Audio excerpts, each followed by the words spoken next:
je conçois les choses de façon subversive, en fait. Même l'art, si l'art ne me provoque pas de réaction, si ça ne me dérange pas, si ça vient pas me déranger dans, dans mes croyances, dans mes certitudes, c'est du divertissement.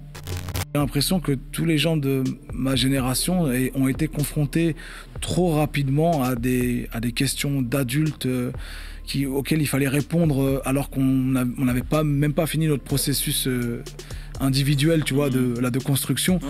J'ai dû répondre trop vite, selon moi, à des questions et ça m'a politisé. Aujourd'hui, je le relativise, tu vois. Il y a une part de ces combats-là qui était trop grand pour moi. Et il y a une autre part que j'affronte et je me dis, mais de toute façon, c'est arrivé trop tôt pour moi, mais ce serait arrivé dans ma vie. La retraite, pour moi, je vais finir en Henri Salvador à 80 piges avec une guitare sur une scène. Tu vois ce que je veux dire?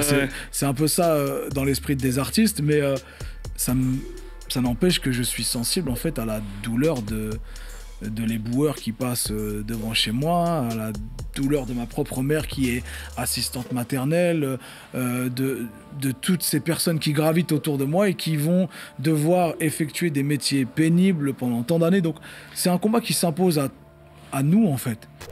Et la prochaine étape, c'est quoi? Made in Maire du Havre? Pourquoi vraiment... pas hein.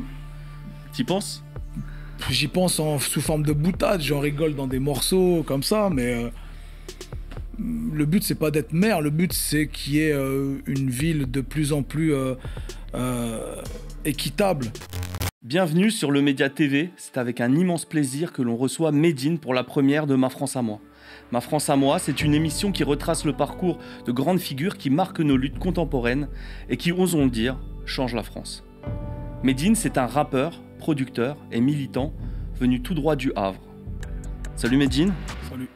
Merci d'être avec nous et d'avoir répondu présent. Avec plaisir. Tu le sais sûrement, le Média, en fait, c'est la première web télé de gauche indépendante et véritablement inclusive. C'est important pour nous de peser dans l'information parce que le savoir et le pouvoir passent par l'information. Ce qui m'amène à te poser une première question. Comment est-ce que toi, tu t'informes?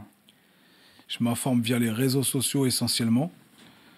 Parce que je suis abonné à des comptes de médias officiels, traditionnels. Et donc c'est Mediapart, c'est Politis, ce genre de médias-là. Okay. Et parce que j'ai l'impression qu'ils ne sont pas dans quelque chose de hyper instantané, ils ne sont pas dans un traitement de l'information trop rapide, à chaud, émotionnellement. Je pense que c'est dangereux, cette surinformation pour notre santé mentale, pour nos équilibres, voilà, c'est pas utile pour moi de savoir tout à tout moment, tout instant de la journée. Il faut traiter les informations sur des timings différents selon moi. Il y en a qui nécessitent d'être su rapidement, d'autres su dans une semaine, dans un mois, en fonction de l'enquête et de l'importance de l'information. Okay. En fait, on voulait commencer l'interview en parlant de ton parcours. Et puis on a été vite rattrapé par une actualité, et pas des moindres. Cette semaine s'ouvre le premier procès aux assises pour terrorisme d'extrême droite.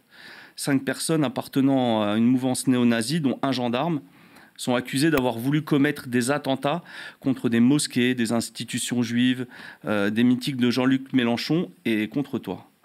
Comment est-ce que toi, tu as réagi en apprenant que tu étais la cible potentielle d'un groupe extrémiste ? Ça ne m'a pas vraiment surpris parce que moi, je suis la cible de différents groupes extrémistes depuis quelque temps. Parfois des néo-nazis, parfois des extrémistes religieux.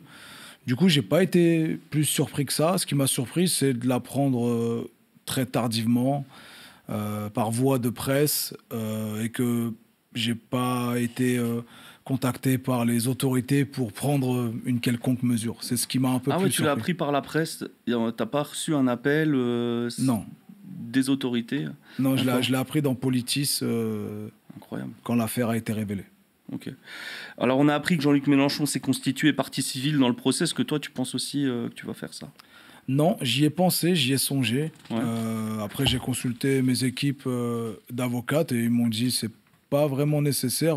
Ça va rien apporter forcément de supplémentaire à l'enquête, sachant que Jean-Luc Mélenchon et d'autres organismes visés se sont portés partie civile, eux. Voilà, l'idée, c'est surtout de protéger les populations d'éventuellement de ce qui aurait pu se passer et de ce qui pourrait se reproduire de ceux qui sympathisent avec ces idéologies-là, quoi. Hmm. Alors il y a un gendarme dans le lot et au-delà de la police ou de l'armée, on a le sentiment que les idées d'extrême droite aujourd'hui, ils infiltrent un peu tous les milieux de notre société. Qu'est-ce que tu en penses de ça? Oui, je pense qu'il y a vraiment une extrême droitisation des débats publics, une normalisation même de ces discours. C'est le plus dangereux. Euh, Personnellement, j'en fais les frais parce que je suis un artiste et ça fait partie des angles d'attaque de l'extrême droite, de vouloir censurer l'art, de vouloir censurer la parole artistique. Moi, me concernant, il n'y a pas un de mes concerts qui se déroule sans qu'il y ait une pétition d'élus du Rassemblement national ou de Reconquête qui se mobilisent en interprétant mes textes, en les sortant de leur contexte, en essayant de me prêter des proximités avec le radicalisme, en disant que je suis à 3 poignées de main d'un tel.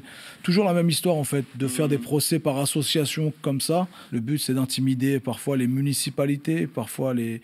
C'est des méthodes, pour moi, mafieuses. C'est des méthodes de voyous et ça contribue, je pense, à me coller une cible dans le dos, clairement. Et c'est ce qui fait qu'on en arrive à ce genre de menaces directes sur ma personne, parce qu'il y a des esprits fragiles qui sont perméables à ce genre de discours et qui finissent par amalgamer musulmans et djihadistes, amalgamer tout un tas de personnes dans la société et veulent s'en prendre à des gens qui font beaucoup plus pour le pays en réalité que ces pseudo-élus d'extrême droite qui divisent les gens. Est-ce que tu ne penses pas que les médias, ils ont aussi une responsabilité là-dedans? Par exemple, on a des thèmes aujourd'hui qui sont repris par les éditorialistes, les journalistes. Je pense à islamo-gauchiste, par exemple, grand remplacement, wokisme. Est-ce que c'est des termes qui ont un sens pour toi, par exemple? Moi, j'ai longtemps été méfiant vis-à-vis des médias et j'ai parfois même eu des mauvais réflexes de globalisation. En fait, j'ai fini par faire de certains médias ce qui me faisait, en fait. C'est-à-dire de globaliser et d'essentialiser en ne faisant pas la distinction. C'est vrai qu'il y a une normalisation, en fait, de certains discours et de certains, surtout, lexiques utilisés. Quand il s'agit de définir des catégories de personnes et mal nommer les choses, c'est rajouter au malheur du monde, comme dirait l'autre. Donc oui, il y a forcément une part de responsabilité. Maintenant, de là à charger le monde médiatique et de le rendre seul responsable des maux de notre époque, je pense que c'est une erreur. Les plus à blâmer là-dedans, ce sont ceux qui développent ces idéologies-là. Quand on parle de grand remplacement, ça fait référence à une idéologie qui a été développée. Donc ne pas condamner l'instigateur de cette idéologie-là et plutôt renvoyer la balle sur les médias, c'est déjà en fait une erreur. Il faut s'attaquer au problème à la racine.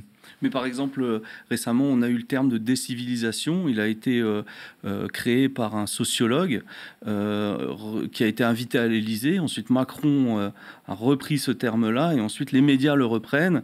Et généralement, ensuite, une fois que le mot est installé, l'extrême droite s'en empare aussi et puis le pose sur des faits divers pour en faire une généralité. C'est la responsabilité... surtout des élus qui manipulent ces termes. Ouais. Quand on utilise un argumentaire, quand on utilise un lexique et qu'on le normalise, c'est qu'on le valide en fait. Et on valide peut-être même les thèses qui sont cachées derrière ces termes-là. Voilà, donc moi je suis observateur un peu de tout ça. Mon métier, c'est d'utiliser les mots, c'est de les décortiquer et c'est d'utiliser parfois même les mots offensants, les attaques et de les renvoyer contre les agresseurs. Je passe mon temps à faire ça. Parfois, ça fonctionne. Parfois, c'est un peu moins bien compris. J'ai utilisé les expressions comme islamo-racaille. Certains ont pensé que je m'attribuais moi-même ce titre. En réalité, c'était pour couper l'herbe sous le pied de ceux qui nous taxent d'islamo-racaille. Et il y a un discours construit, il y a une démarche culturelle, il y a une volonté de faire progresser la langue française dans tout mon parcours. Et du coup, quand tu utilises les mots de l'oppresseur et que tu les retournes contre lui, ça coupe l'herbe sous le pied. Ils ont même plus envie d'utiliser ce terme-là et ils vont en inventer d'autres, parfois des encore pires, parfois ils manquent d'inspi. C'est un peu mon combat aussi sémantique, c'est d'utiliser les mots de l'agresseur et de les retourner contre lui. Mais dans un de tes textes, tu dis j'étais là sous Giscard, je serai encore là sous Marine. Est-ce que pour toi, l'arrivée de Marine Le Pen à l'Élysée, elle est inéluctable? Moi, je ne suis pas devin sur ces choses-là. Je suis un artiste, je reste à ma place d'artiste. Et bien sûr que j'ai un regard citoyen sur les questions de société. En tout cas, si Marine n'accède pas à la présidence en 2027, si je ne me trompe pas, je crois qu'il y a une place confortable pour ses idées, malheureusement.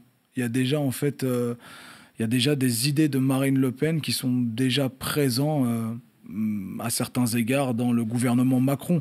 Il y a certaines idées qui ont déjà leur place de parking réservée là-bas.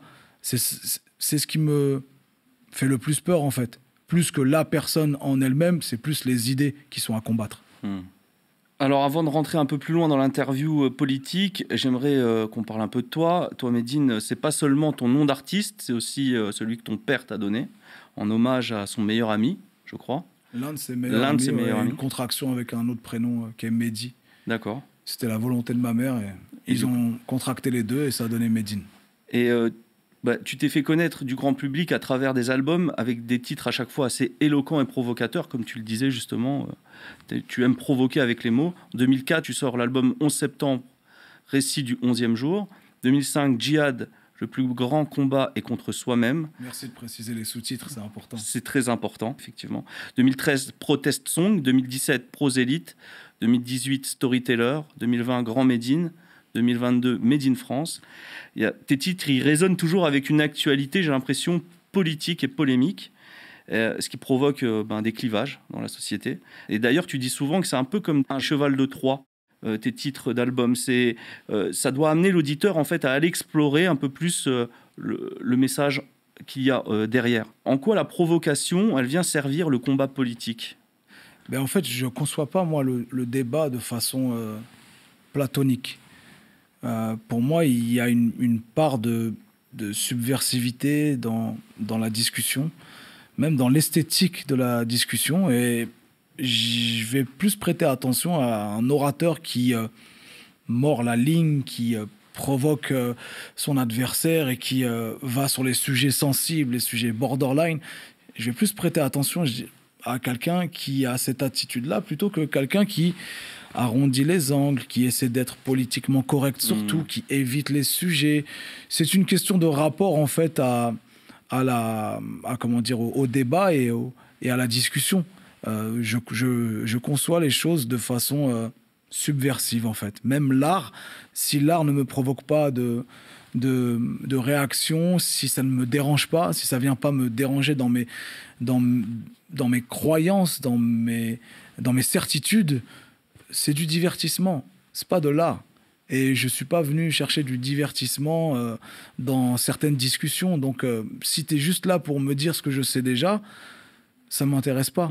Si par contre, on comprend que tu as un argumentaire, qu'on va sortir des sentiers battus, qu'on va aller au-delà de ce que la foule attend, là, ça m'intéresse plus. Donc, bien sûr que la provocation sert le débat, sert le combat, selon moi. Ça permet d'aller plus loin que le politiquement correct. Tu as déjà débattu avec l'extrême droite, d'ailleurs, je crois. Tu n'as jamais refusé de débattre à mon grand regret. C'était un peu contre mon gré. Ah ouais? Ouais. C'était organisé par Mouloud Achour de Click TV. Ouais. Et donc, ça s'inscrivait dans un espèce de grand reportage qui devait sortir, où je rencontrais certains de mes contradicteurs pour voir ce qu'ils me reprochaient. Donc, sur le papier, c'était assez intéressant. Sauf que quand la bagarre a commencé à avoir lieu, une définition d'une clique, selon moi, c'est ça bouge quand il y a embrouille. Ouais. Et là, ça n'a pas bougé quand il y avait embrouille. Du coup, on s'est retrouvé avec une vidéo contre-filmée de la part de mes détracteurs qui ont balancé ça avec le son dégueulasse. Ouais. J'ai été étonné. Je regrette cet échange. Il est puéril, il est mesquin et il ne fait pas du tout parler il donne pas il donne pas une bonne lecture de plein de choses me concernant en tout cas. Mais au moins, tu t'es pas défilé. Et... Je me suis pas défilé. Moi, j'affronte toujours mes ennemis. Je les combats jusqu'au bout. Dans les règles de l'art, on m'a jamais vu me rouler par terre avec quelqu'un pour des idées. Voilà. Mais j'affronte les discussions et je pense qu'on peut encore discuter de certaines choses. Maintenant, ma vraie limite personnelle, et là, c'est un peu contradictoire avec ce qu'on vient de dire, c'est l'extrême droite. Ouais. Comme dirait l'autre, on ne débat pas de recettes de cuisine avec des cannibales. Ça devient d'où, d'après toi, ce tempérament-là de combattant? Je fais face, en fait, à ce qui m'arrive au fur et à mesure. Oui, mais on est tous différents par rapport à la manière de faire face à un événement ou à des choses ou à une... Oui, mais j'ai pas développé je pense pas mentaliser le fait d'être un combattant. D'accord. J'essaie juste de ne pas me défiler. Et en fait, aujourd'hui, dans une époque où tout est aseptisé, j'ai l'impression que juste faire face aux grandes questions, faire face aux débats, eh ben, c'est suffisant à faire de toi quelqu'un qui est un combattant, un militant, etc. Moi, j'ai juste décidé de ne pas me défiler et de regarder les problèmes dans les yeux, de les affronter, de les évoquer quand il faut les évoquer, pas avec n'importe qui, encore une fois. Mais voilà, donc j'ai pas l'impression d'être un super combattant, c'est juste, je ne me défile pas. Et c'est pas de la fausse modestie. Comment est-ce qu'il est né ton engagement au départ? Comment est-ce que ça a commencé? J'ai l'impression d'avoir été politisé par les questions humanitaires. C'est surtout ces questions-là qui m'ont politisé.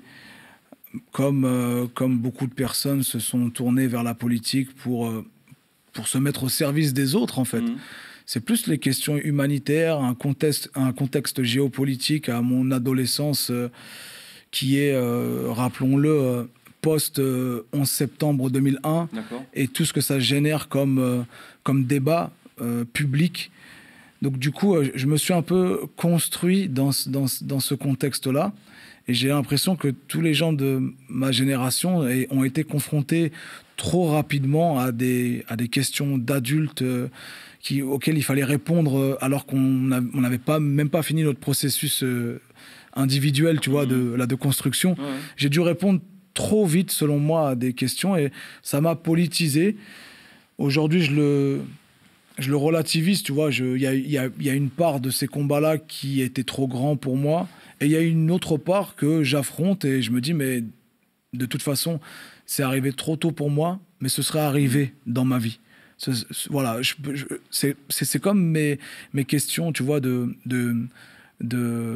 vouloir censurer ma liberté d'expression parce que je suis frontal, parce que j'ai une voix qui s'élève. J'ai l'impression que si moi, je mène pas ce combat-là, d'autres artistes derrière moi, et quand bien même ils ne sont pas musulmans, ils ne sont pas issus de l'immigration ni des quartiers, vont subir les mêmes mécanismes et les mêmes problématiques. Donc il y a comme une espèce de mission qui vient se rajouter à cette conscientisation, quoi. Alors, tu as toujours quand même été de tous les combats. On connaît ton engagement en faveur des luttes anticoloniales. Je pense notamment à des textes forts sur la Palestine et l'Algérie. Aujourd'hui, tu te distingues par ton investissement dans la lutte contre la réforme des retraites. Et c'est là que tu crées aussi la surprise pour ceux qui seraient tentés d'enfermer les rappeurs dans des cases. Pourquoi est-ce que tu as choisi ce combat ? J'ai pas choisi ce combat, c'est ce combat qui nous a choisis. C'est la violence et la virulence avec laquelle cette réforme a été imposée. Cette façon de 49.3iser les choses et de renvoyer les populations à leur quotidien et en leur disant on va modifier vos vies pour des générations. Et c'est cette violence-là, moi, qui me blesse, qui m'interpelle aussi sur la classe laborieuse, sur comment la classe laborieuse est renvoyée et n'a pas possibilité de se sortir de sa propre condition. Clairement, en fait, on maintient les gens sous l'eau et j'y suis sensible parce que j'ai des gens autour de moi qui sont proches de la retraite et qui sont concernés par ça. Je vois la difficulté de leur métier. Et me concernant, ça me paraît loin parce que je fais un métier passion, comme on dit, et du coup, j'ai toujours une espèce de distance avec la retraite. Pour moi, je vais finir en Henri Salvador à 80 piges avec une guitare sur une scène. Tu vois ce que je veux dire? C'est un peu ça dans l'esprit des artistes, mais ça n'empêche que je suis sensible en fait à la douleur de l'éboueur qui passe devant chez moi, à la douleur de ma propre mère qui est assistante maternelle, de toutes ces personnes qui gravitent autour de moi et qui vont devoir effectuer des métiers pénibles pendant tant d'années. Donc c'est un combat qui s'impose à nous en fait. Et sans le refuser, ou plutôt y tourner le dos, ou plutôt faire comme si de rien n'était, parce que ça c'est un peu le propre des artistes. Tu sais, de ne pas trop s'exprimer parce que je risque de froisser une partie de mon public qui, eux, sont plus en faveur du bail, tu vois. Et ça, c'est une forme de lâcheté en quelque sorte. Même si je peux comprendre les mécanismes d'un système qui t'empêche de t'exprimer totalement. T'es là pour divertir, t'es un artiste, fais ton métier et on n'en parle plus. Je pourrais le faire en tant qu'artiste. Maintenant, en tant que citoyen, je ne peux pas, en fait. En tant qu'être humain, je ne peux pas détourner le regard d'une violence qui est en train de se dérouler devant moi et faire semblant de rien dire juste pour préserver mon petit commerce. C'est une forme de lâcheté. En plus, ce qui est d'autant plus choquant, c'est que Macron a dit pendant le Covid, il ne faudra pas oublier celles et ceux qui font tant pendant le Covid. C'était les éboueurs. Si tu t'arrêtes qu'à cette lâcheté-là de la part de Macron, je pense qu'il y a moyen de remplir la bibliothèque qui est derrière des paroles de manquement comme ça. Qu'est-ce que tu en penses, toi, d'ailleurs, de la Macronie? Là, on a eu 5 ans de Macronie. C'est un peu large comme question, mais tu sais, ça s'est imposé à nous, encore une fois. Ça fait plusieurs années qu'on n'a plus le choix dans les urnes que de faire barrage à l'extrême droite, de faire les castors et de bloquer l'extrême droite. C'est difficile, mais on se retrouve dans les derniers tours toujours de cette façon-là. Et pour moi, l'urgence, c'était encore une fois de bloquer Marine Le Pen. Parce que les idées d'extrême droite se matérialisent dans la réalité, comme en début de conversation, comme tu l'as cité. Il y a des gens qui sont violents au point de vouloir séparer la France par les armes, au point de vouloir séparer la France par la violence. Et donc le débat n'est plus possible, la discussion n'est plus possible. Donc je préfère la peste que le choléra. Parce que il y a une façon de dialoguer encore. On va pas être encore dans... Tu vois ce que je veux dire? En fait, même si l'histoire me donne tort, le 49-3, c'est une forme de violence. L'imposition de force de la réforme des retraites est une forme de violence, même si elle n'est pas frontale. Ce que je veux dire, c'est qu'il y a des degrés de violence. Il y a une violence qui reste symbolique. Ça ne veut pas dire qu'elle n'est pas virulente. Et il y a une forme de violence qui se matérialise dans le quotidien, une forme de violence qui peut atteindre les gens dans leur intégrité physique. Et pour moi, l'extrême droite, ils ont déjà passé ce cap depuis longtemps. Moi, j'ai le sentiment que ton engagement, aujourd'hui, il a pris une dimension un peu plus locale.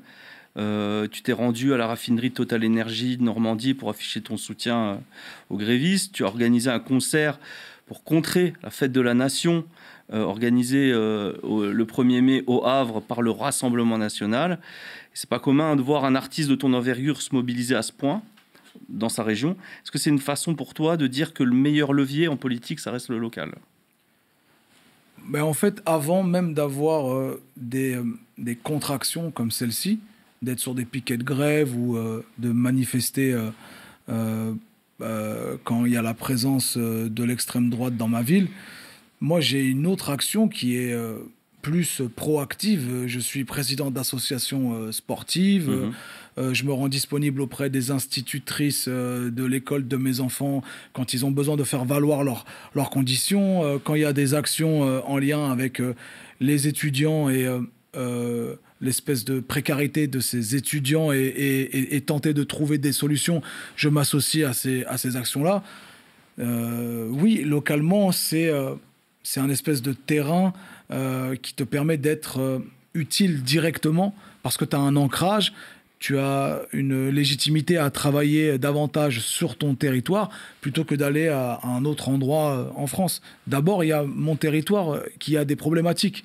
Et je serais contradictoire si j'allais donner de la force à d'autres endroits, alors que l'endroit où est-ce que je vis est négligé en quelque sorte. Donc oui, ce militantisme local, il est surtout positif pour moi, il est proactif et il n'est pas du tout en réaction. C'est pas, je me mobilise pas que quand Marine Le Pen vient au Havre ou que quand il faut qu'il y ait un piquet de grève à cet endroit-là. Je suis mobilisé constamment localement. Et la prochaine étape, c'est quoi? Made in Maire du Havre? Pourquoi vraiment... pas, hein. T'y penses?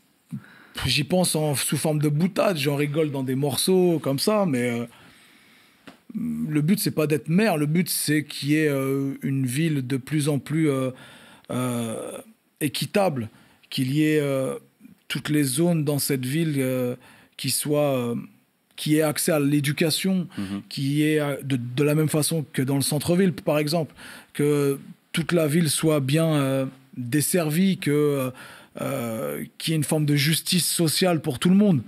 Le but, c'est pas d'être maire, c'est de s'associer aux dynamiques qui veulent faire en sorte de maintenir la ville du Havre comme une ville de justice sociale pour tous.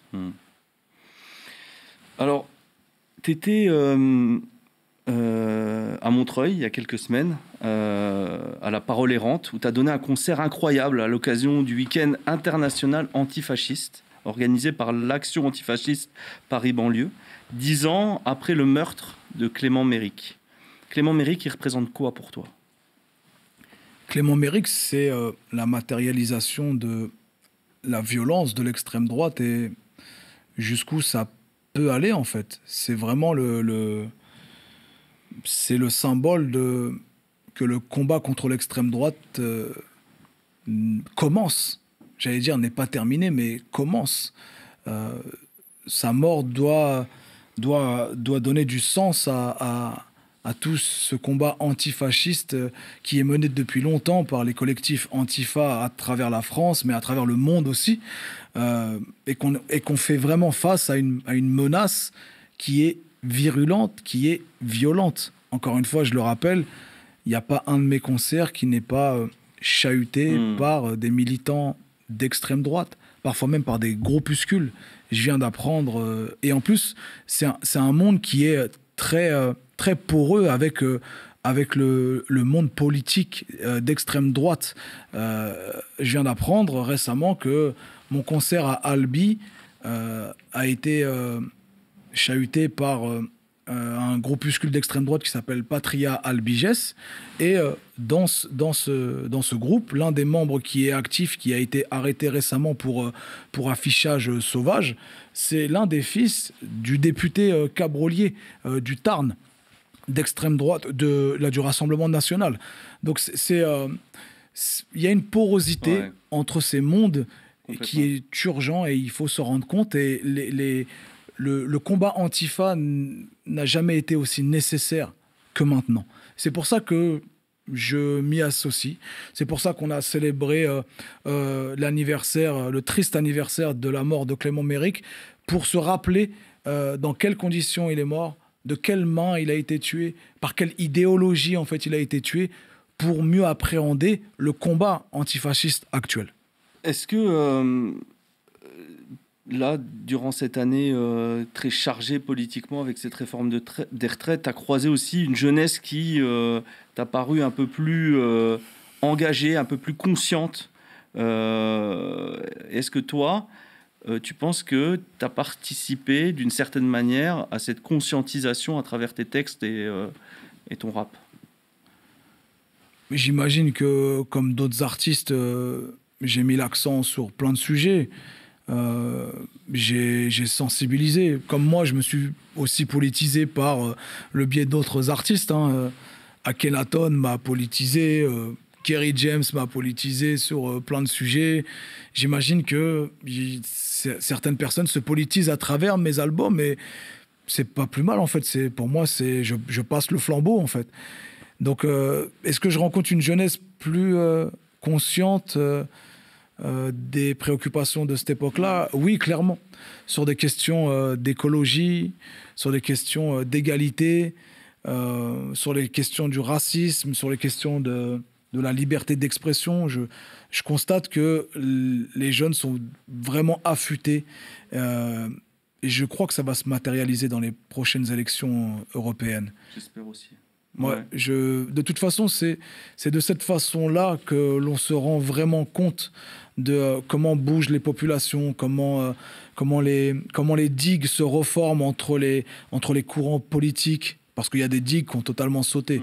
La digue droite, extrême droite, il y a des élus et des militants qui la grignotent tous les jours au point de la faire disparaître.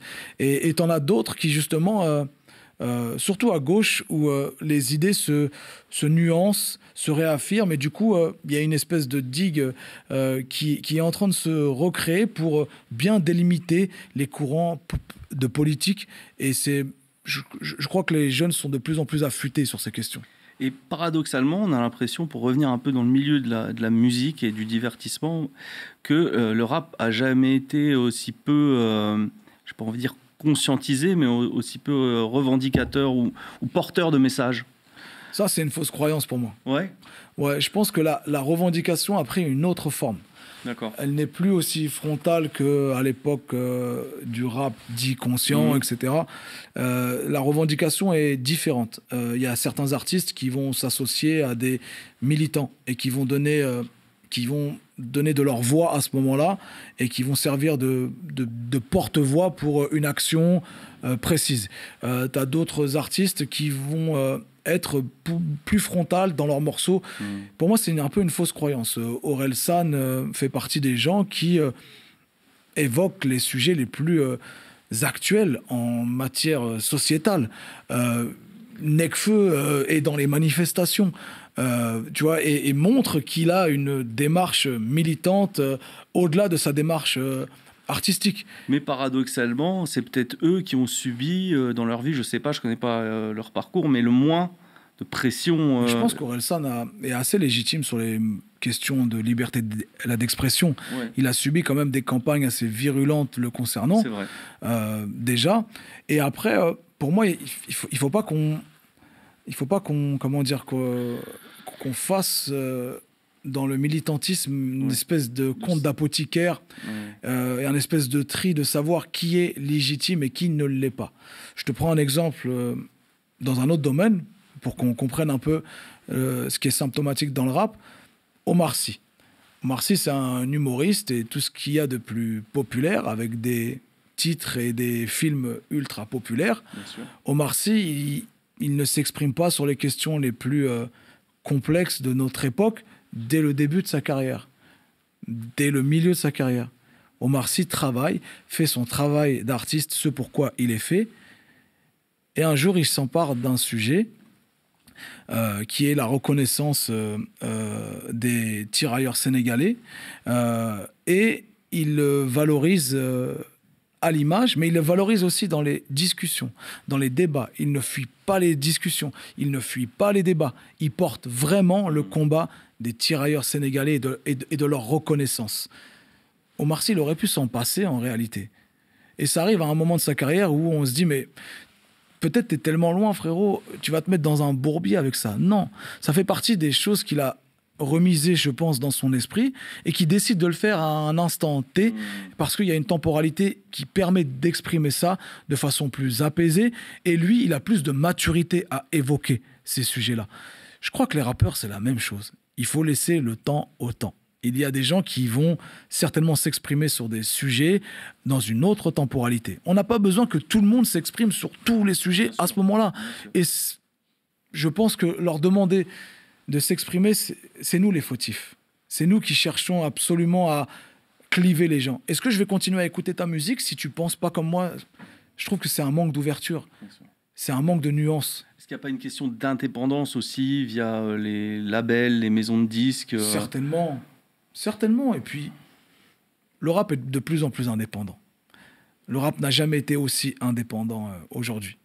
Il y a une liberté... Toi, t'es indépendant. Moi, je suis indépendant, même si je passe par des distributeurs. Ouais. Le modèle le plus bankable et sexy du moment dans le rap, c'est ce fameux deal de distrib. Et on reste assez maître de nos paroles, de nos propos dans cette économie-là. Donc maintenant, je pense qu'il faut laisser le temps au temps, la maturité des idées, la maturité des hommes, qu'ils prennent conscience qu'il y a des questions qu'il ne faut plus fuir, qu'il ne faut pas fuir. Et c'est notre rôle à tous, en fait. Journalistes, artistes, sportifs, de sensibiliser et de ne pas fuir ces discussions-là. C'est des discussions périlleuses pour moi aussi. Je me mets en danger, en fait, à évoquer tout un tas de sujets. Je pourrais simplement me cantonner de parler de la légèreté de la vie et de parler de ma musique. Et non, je n'évoque pas tout ça. Mais je décide de le faire parce que je sens qu'il y a une urgence actuelle sur toutes ces questions-là. Peut-être que d'autres rappeurs qui vont voir cette discussion vont se dire, mais c'est vrai que sur ce sujet-là, moi, je pourrais m'exprimer de façon artistique ou même dans une discussion avec un autre journaliste, je pourrais rajouter à ce combat-là pour converger un peu plus. Je pense que c'est vraiment chacun fait sa part. Ce qui est bien avec toi, c'est qu'on a l'impression que tu n'es jamais un donneur de leçons, mais que tu essayes de montrer par l'exemple. J'aime pas les donneurs de leçons, Ouais. j'ai pas envie d'en être un. Qu'est-ce que ça t'a coûté, toi, quand même cet engagement d'artiste militant? Ça me coûte peut-être d'être le français le plus préféré, c'est ça, non? La personnalité préférée des Français. Parce que quand tu évoques autant de sujets aussi clivants, forcément, tu crées du clivage et il y a ceux qui sont pour, tu as ceux qui sont contre, tu as ceux qui observent. Et du coup, en termes marketing, c'est pas très bankable en vrai. Je passe mon temps à me remettre en question, à remettre en question mes auditeurs, à dire mais est-ce qu'on n'est pas dans le faux là? Tu vois ce que je veux dire? Et c'est un peu déstabilisant. Ouais. Mais j'ai fait un pari au début de ma carrière et j'ai l'impression que c'est ce qui me maintient. C'est le choix de la sincérité, d'être sincère. Quand moi, je suis en phase avec des idées, j'essaie de les défendre. Quand je suis plus en phase avec ces idées, je rappelle que, vous voyez les idées d'avant? Reboot, on passe à autre chose. Moi, maintenant, vous faites ce que vous voulez. Je vous dis juste que je trouve qu'il y a suffisamment d'éléments pour avancer sur cette question-là. Peut-être même être contradictoire avec la question d'avant. Faire le choix de la sincérité, pour moi, c'est clivant. Ça me coûte. Mais je kiffe tellement ça, en fait. Est-ce que c'est pas ça le plus beau dans la vie, c'est d'avoir cette capacité à c'est une liberté ouais, incroyable. Ouais. Je me sens pas enfermé dans des postures, je me sens pas enfermé dans des représentations et ça me donne une liberté. Ça peut paraître incohérent, je peux le concevoir d'un point de vue extérieur, de gens qui t'ont écouté en 2004, Ouais. puis qui reviennent aujourd'hui, qui se disent mais il a totalement changé le Gava là. Ça peut paraître incohérent, mais pour moi il faut prendre l'histoire dans son ensemble et les hommes ne sont pas figés, quoi. À un moment donné, tu penses A, puis tu penses B, puis tu recontestes le A, puis tu le reconsidères. Voilà. Est-ce que tu penses que... On voit bien que ta famille, c'est aussi un peu ton refuge, c'est un endroit... Ouais, totalement. Est-ce que tu penses que la famille, c'est politique? Tu dis dans une chanson, par exemple, faire des enfants forts pour ne pas réparer des adultes cassés. Est-ce que c'est politique? Je crois qu'il n'y a rien de plus sociologique qu'une famille, en fait. Il n'y a rien de plus déterminant qu'une famille. C'est vraiment la cellule dans laquelle les individus se construisent, donc les citoyens, donc les militants, donc qui que ce soit, donc les artistes. Donc, c'est l'antichambre du monde politique, en vrai. Il n'y a rien de plus politique que la famille. Après, là, ça peut paraître... effrayant ce qu'on est en train de dire, parce que ça pourrait tout de suite donner l'impression qu'on politise les enfants, ce genre de choses. Non, au contraire, moi je pense qu'il faut que les enfants mènent leur enfance de façon complète et de ne pas les polluer avec des idées d'adultes trop rapidement dans leur esprit. Le monde va s'imposer à eux ultra rapidement. Nous, ce qu'on peut donner, c'est des outils, des armes de distanciation, de sarcastique sur des questions. Le monde est tellement dur pour moi, le monde est méchant, comme dirait l'autre, qu'il faut des outils très rapidement. Il faut un panel d'émotions pour pouvoir classer ces attaques, ces brimades, ces vexations, ces stigmatisations. Comme ça, tu sais où les ranger dans ton esprit. Tu te dis, oh, ça c'est important, ça c'est pas important. Ça, est-ce que je vais me construire individuellement à travers la critique qu'il vient de me faire? Oh, vas-y, nique sa mère, lui, frérot, je regarde sa life, il est éteint. Donc, tu vois ce que je veux dire? C'est donner ces outils-là aux enfants sans les politiser, leur donner des idéologies, les abreuver de quelque chose de métaphysique. Tu vois ce que je veux dire? Ouais. C'est vraiment leur donner juste les outils. Et les gars, vous inquiétez pas, le monde va vous attaquer, mais sauf que vous allez être préparés. Ouais. Pour conclure ce premier numéro de Ma France à moi, est-ce que tu peux nous dire à quoi elle ressemble, ta France à toi? Ma France à moi, c'est un peu comme le bistrot de Renault. Mon bistrot préféré? Ouais, quelque part dans les cieux. T'as la ref? Ouais. Je suis content que t'aies la ref. C'est vraiment, c'est Brassens, c'est Brel, c'est Ferré, c'est Renault, c'est PNL, c'est... Moi, j'ai pas envie de me name dropper, mais... c'est Orelsan, c'est Zinedine Zidane. C'est ça, en fait. Et puis, c'est surtout le casting que je suis en train de réunir dans un formidable podcast qui s'appelle Made in France. Et justement, je passe mon temps à rencontrer des interlocuteurs pour savoir quelle a été, eux, leur porte d'entrée dans la France. Comment ils s'enracinent français, comment ils se sentent vibrer français. Donc, je rencontre plein d'interlocuteurs qui vont de Joe Star à Rokhaya Diallo, en passant par Walid Dia, Rachid Benzine. Moi, ce que j'aime, c'est que j'ai toujours eu à plaire à des gens qui n'avaient pas les codes de la musique classique. Et ça, c'est la plus grande chance que j'ai eue de ma vie. Parce que du coup, j'ai jamais cherché à me construire en fonction d'un regard élitiste ou en fonction d'un regard savant. J'ai toujours eu à me construire en fonction d'un regard émotionnel. Et c'est une façon de démultiplier les portes d'entrée dans la France pour s'enraciner et ne plus se définir à travers les injonctions. Français de papier ou français de sang ou français de sol ou t'es musulman avant d'être français, les lois de la République en dessous des lois de ta foi. J'ai plus envie de répondre à ces questions-là, moi.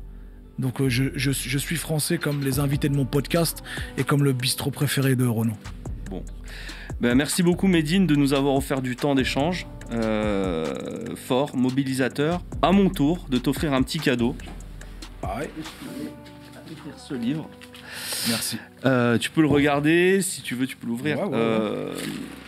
C'est Le Cantique des oiseaux, c'est un recueil de poèmes écrit en persan à la fin du XIIe siècle. Je sais pas si tu le connais. J'ai peur d'arracher le beau papier parce qu'il est magnifique. Et tu disais Le Cantique des oiseaux? Ouais, Le Cantique des oiseaux. C'est un recueil de poèmes. Ok. Voilà. Et je voulais t'offrir ce livre. Merci beaucoup, ça fait hyper intelligent, tu vois, juste de lire des poèmes au bord de la mer au Havre, là, je vais tellement passer pour un mec smart. Je vais piquer des idées et il y aura des passages dans mon prochain album. Merci en tout cas. Avec plaisir. Merci l'équipe. Merci beaucoup. Avec plaisir.